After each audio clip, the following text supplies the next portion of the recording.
Sugar patients chapati రోటీ కాకుండా సంతృప్తిగా rice కూడా తినవచ్చు. Doctor rice, sugar free rice, doctor rice, diabetic rice, sugar పెంచని బియ్యం, డాక్టర్ రైస్. ఈరోజు రికార్డు స్థాయిలో దగ్గర 8 లక్షల మెట్రిక్ టన్నుల వరి ధాన్యాన్ని మన నిజామాబాద్ జిల్లాలో ఇప్పటి వరకు ప్రొక్యూర్ చేయడం జరిగింది.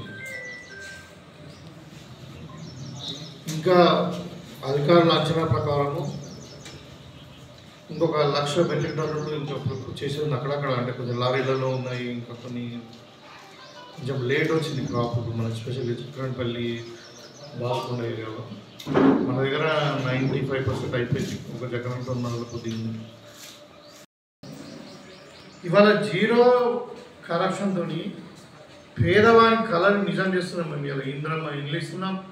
ఇలా రైతును రాజు చేయడానికి మనము మొత్తం ఖర్చు లేకుండా వడ్లు కొని 500 రూపాయలు బోనస్ ఇస్తున్నాం. ఇలా సన్న బియ్యం ఇస్తున్నాం. ఇలా రేషన్ కార్డులు లేని వాళ్ళందరూ కూడా రేషన్ కార్డులు ఇస్తున్నాం.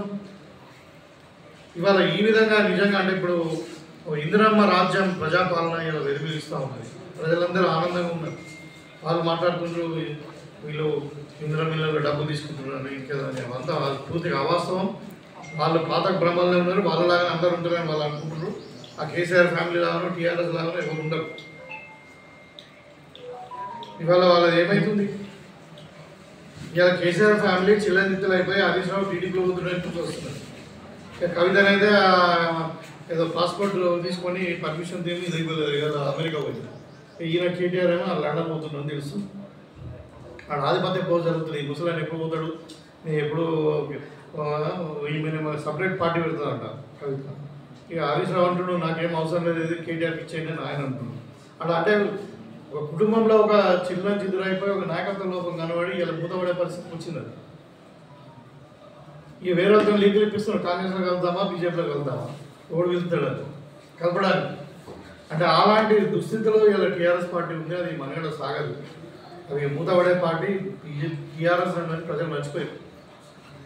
ఇంకా వాళ్ళు కాంగ్రెస్ మీద మాట్లాడడం అనేది దయాలు వేదాలు వాదించినట్టు ఉంటుంది. కాంగ్రెస్ ఏ స్కీమ్ అయినా ఇవాళ అప్పుల పాలైన తెలంగాణని ఇలా పునర్నిర్మాణం జరుగుతూ ఉంది వాళ్ళు చేసిన అప్పుల వల్ల. అయితే పోయిన వానాకాలం 1,55,00,000 మెట్రిక్ టన్నుల ధాన్యం మన తెలంగాణలో. ఇప్పుడు 1,30,00,000. అంటే 2 పంటలు కలిసి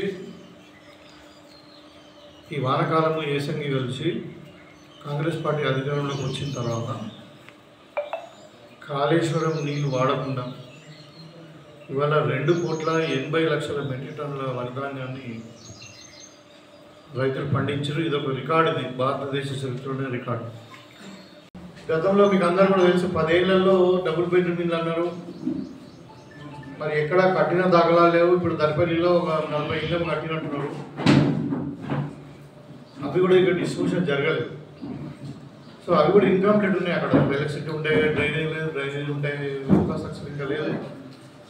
కాబట్టి అంటే ఈ సందర్భంగా ఇవాళ ప్రతిష్టాత్మకంగా మరి ఏదైతే కాంగ్రెస్ పార్టీ అధికారంలోకి వచ్చిన తర్వాత మేము ఆ రోజు ఎన్నికల్లో మేనిఫెస్టోలో చెప్పినట్టు ఇల్లు లేని ప్రతి పేదవానికి ఇందిరమ్మ ఇల్లు ఇస్తాం, అది కూడా 5 లక్షల రూపాయలు ఇస్తామని చెప్పడం జరిగింది. ఈరోజు మనము గైడ్లైన్స్ కంప్లీట్ చేసుకొని ఎలిజిబిలిటీ క్రైటీరియా తీసుకుని మరి 400 నుండి 600 వరకు, 400లకు తగ్గకుండా 600లకు మించకుండా అంటే ఎస్ఎఫ్టీ కానీ ఇల్లు కట్టుకోవచ్చు అని చెప్పి ఇలా మనము ఇల్లు లేని నిరుపేదలందరూ కూడా ఇల్లు శాంక్షన్ చేసాం.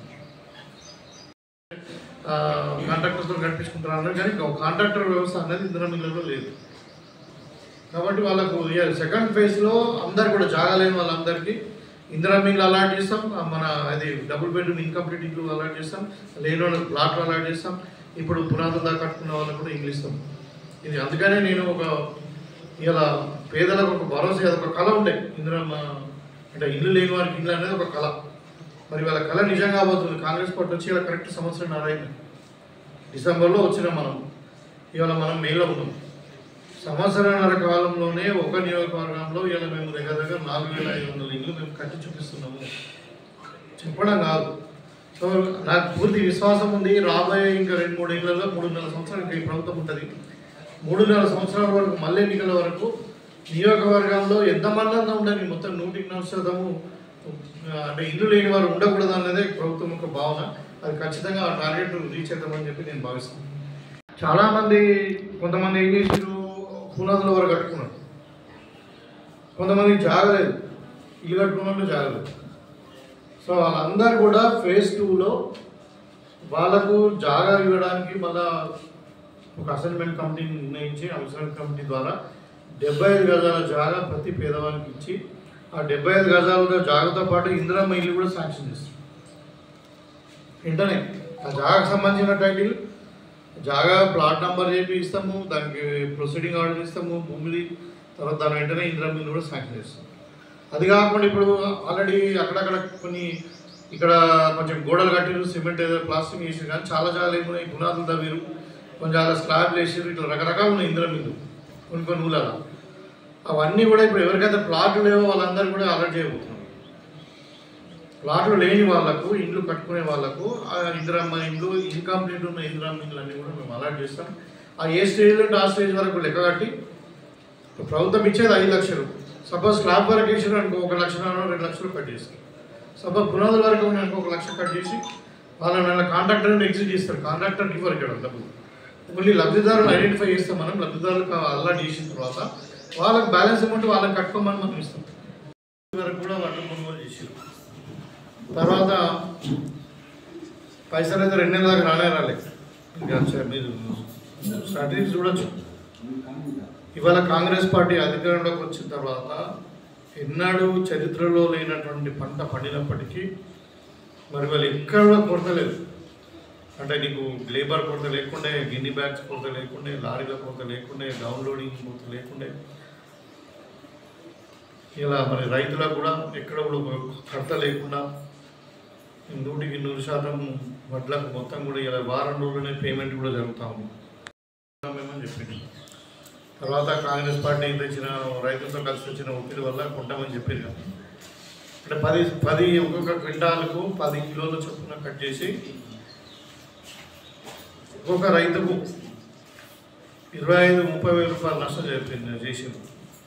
మళ్ళీ డబ్బులు కూడా మేము చూస్తే ఒక మే ఎండింగ్ వరకు చూడదు. ఈ వేసంగి పంటలో దగ్గర 9 లక్షల మెట్రిక్ టన్నుల వరిధాన్యం పండడం అన్నది కూడా ఒక చరిత్రని. అయితే దీనికి మేము అప్పుడు గతంలో మీరు ఆలోచించినట్టయితే టీఆర్ఎస్లో వరి పూతకు వచ్చిందంటే రైతులకు ఒక భయం. అంటే ఎంతగానో పూత తీస్తారు, కడత తీస్తారు, మరి కుంటరా కొనరా, తడిస్తే ఒక రేటు, తడకుండా ఒక రేటు. రాగానే మనకు 7 మండలాలకే 3,200 ఇంట్లు మనం ఇలా ఆల్రెడీ శాంక్షన్ చేసుకున్నాం. మనం ప్రొసీడింగ్ కూడా ఇచ్చుకున్నాం. ఇప్పుడు మీకు అన్ని గ్రామాలలో ముగ్గు కూడా పోసుకుంటున్నారు. సో ఇంకా చాలా ఇప్పుడు ఎక్కువ జరుగుతూ ఉంది. మన దగ్గర డిమాండ్ ఎక్కువ ఉంది. మనకు శాంక్షన్ అయిన 3,500 అయినప్పటికీ ఇవాళ 3,300 200 చెప్తున్నా, 2,299 అయినట్టున్నాయి. 300 రాసుకోండి. ఇంకా 6 డివిజన్లలో ఒక్కొక్క డివిజన్లో మనం 100 ఇండ్లు ఇచ్చినాం అంటే ఒక 600 ఇది. ప్లస్ ఇంకొక దగ్గర 1000 ఇళ్ళ దాకా మనకి ఇప్పుడు ఎంక్వైరీ నడుస్తూ ఉంది.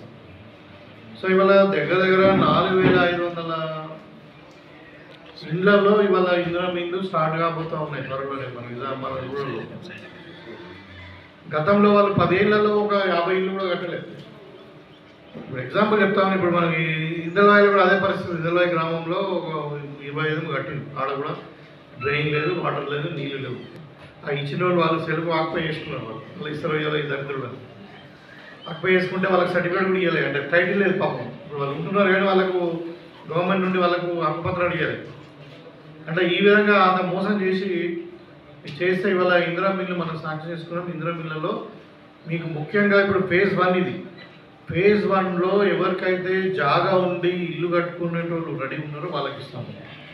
డైరెక్టర్ నంత్య గారు, శ్రీను గారు, భగవాన్ రెడ్డి గారు అందరు కూడా పేరున నమస్కారం తెలియజేస్తూ, ముఖ్యంగా ఇలా 2 అంశాలు. హరీష్ రావు, కేటీఆర్ కలిసి పాత ఇంతకుముందు ఉద్యోగ సంఘాల గురించి పిలిచి మీకు ఏం సమస్యలు ఉన్నాయి మేము మీ తరఫున కొట్లాడతామని చెప్పి మాట్లాడతాం. ఇవాళ ఉద్యోగులకు రావాల్సిన డిఏలు కానీ, ఇవాళ ఉద్యోగులకు రావాల్సిన పిఆర్సీ కానీ, ఇవాళ ఉద్యోగులకు రావాల్సిన రిటైర్మెంట్ బెనిఫిట్స్ కానీ, ఇవాళ ఉద్యోగులకు రావాల్సిన ప్రమోషన్స్ సంబంధించిన బెనిఫిట్స్ కానీ, లేకుంటే పెన్షన్స్ కానీ, ఇవన్నీ కూడా ఏదైతే ప్రాబ్లమ్స్ ఉన్నాయో దానికి అన్నిటికీ మూల కారణం గత 10 సంవత్సరాలు పరిపాలించడానికి టీఆర్ఎస్ వాళ్ళ 10 ఏళ్ళు ఒక డిఏ ఇవ్వలేదు, రిటైర్మెంట్ ఉద్యోగులకు వాళ్ళకి రిటైర్మెంట్ బెనిఫిట్స్ ఇవ్వలేదు. నాకు తెలిసిన లెక్క ప్రకారం దగ్గర 8,000 కోట్ల రూపాయలు చూసి పెట్టిపోయింది. ఇప్పుడు వాళ్ళు మాట్లాడుతున్న ఉద్యోగులకు మేము కాపాడుతాం, మీరు కాంగ్రెస్ మీద కొట్లాడుతుంది అల్టిమేట్గా మీరు అంటే రెచ్చగొట్టే వాక్యాలు తప్పితే ఇప్పుడు నీకు అధికారంలో ఎవరు చేయగలుగుతాను. నేను కూడా మాట్లాడుతూ ఉండే కాంగ్రెస్ వాళ్ళు డబ్బులు తీసుకుంటున్నారు అని. ఇప్పుడు వాళ్ళు చేసిన చరిత్ర వాళ్ళకు గుర్తు చేస్తారు అనుకున్నాను. మరి అంటే వాళ్ళు ఇందిరమ్మ ఇండ్లుగా మన డబ్బులు పెట్టి ఇల్లు ఎట్లా ఇవ్వలేదు. ఇవాళ ఇక్కడ అంటే నాకు పాల్పడ్డ సంగతి తెలియదు కానీ నిజామాబాద్ రోడ్లో అయితే అందరూ ఇంటి చుట్టూ తిరుగుతున్నారు. పాత ప్రజలు ఎమ్మెల్యే కొడుకు ఎంబడి తిరుగుతున్నాడు. నేను అన్నా గలవాటి కొట్టుని పైసలు వసూలు లేని దొంగవాడు గరీబ్ దగ్గర పైసలు తీసుకున్నాడు. ఒక్కొక్క ఇల్లుకు ₹1,00,000 వసూలు చేసి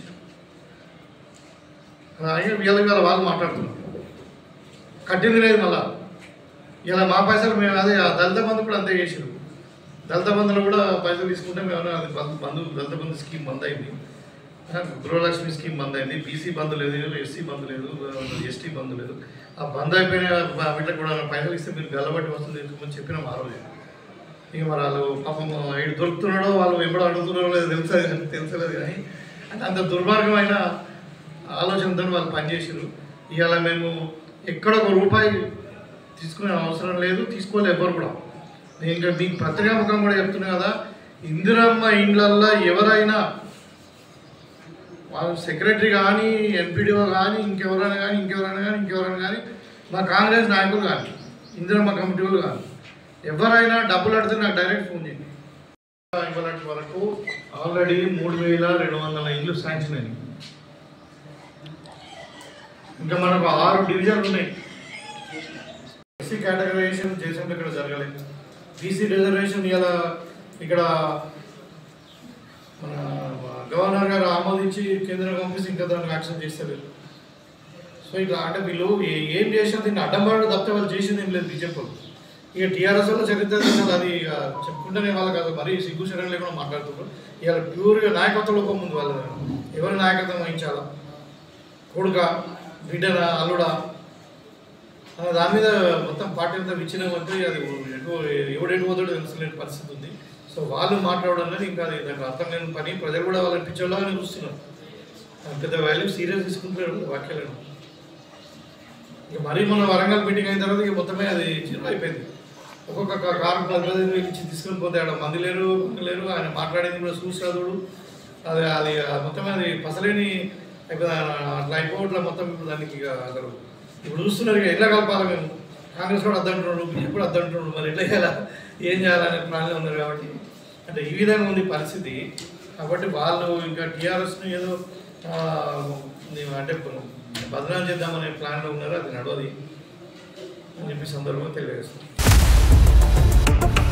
ఇండియా పాకిస్తాన్ ఉద్రిక్తతలపై లేటెస్ట్ అప్డేట్స్ కోసం డౌన్లోడ్ చేసుకోండి RTV Live యాప్.